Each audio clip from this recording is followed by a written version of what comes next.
A number of people have asked me over the last few months, so David, why do you become a counsellor? So it's going to take me a couple of minutes to do that. So just hang tight. I just want to give you a little bit of a background of my life and where I've gone to get to where I am. First up, my parents were farmers, and I just noticed that in the farming community, everyone seemed to help each other, especially when things weren't going well. I remember, Mum making a cake for some people or a meal for people that were really struggling. Someone was in hospital. I know Dad sent me over to help someone with go with one of our tractors to help someone there who was in hospital, severely injured, and worked and did some work on his farm for him at no cost. That sort of thing. I sort of grew up in that environment where you sort of looked after each other. So growing up on a farm, I wanted to keep the family farm going. It had been in the family since 1922. And so by the time I took over in, I think 2000, I think it was. 2000 I took over. And the next few years I was hit with drought. Most of my crop got wiped out by a disease.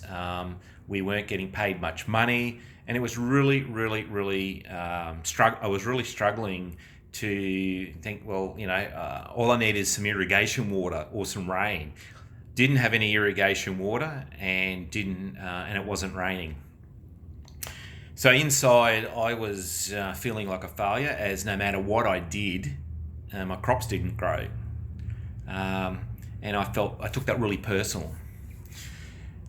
Now, as I couldn't bear to see crops dying, I actually didn't go outside during the day. There was no point because everything was dying and I just couldn't handle it. So I started a counselling course by correspondence.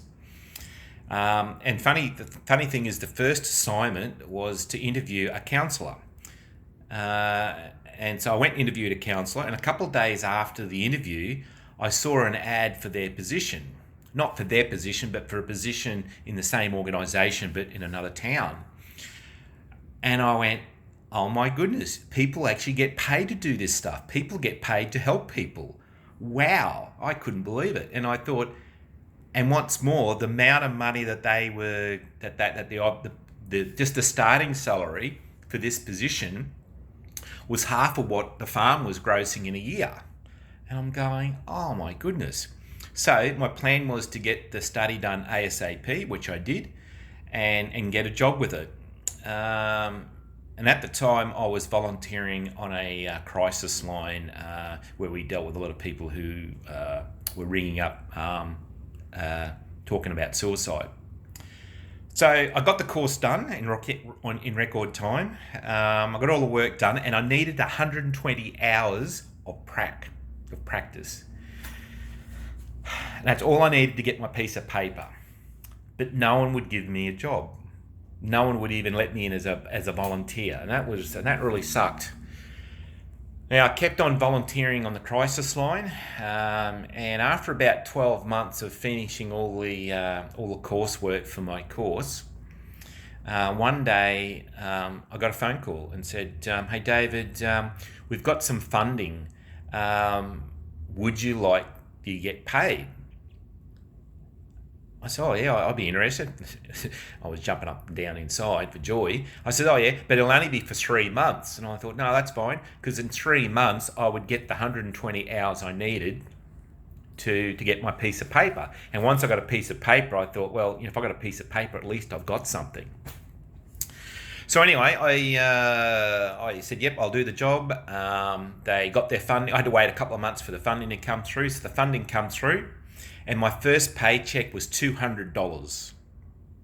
Now, $200 may not sound like a lot of money for a week's work, but that was the most money I had made in a week in a long, long time.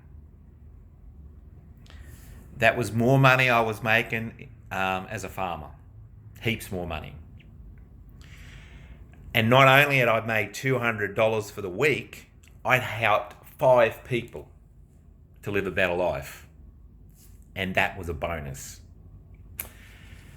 So that's why I do what I do. I actually like helping people. And I'm going to share a little bit more of my journey in the next coming days. Thanks for listening. Let me know what you think down below.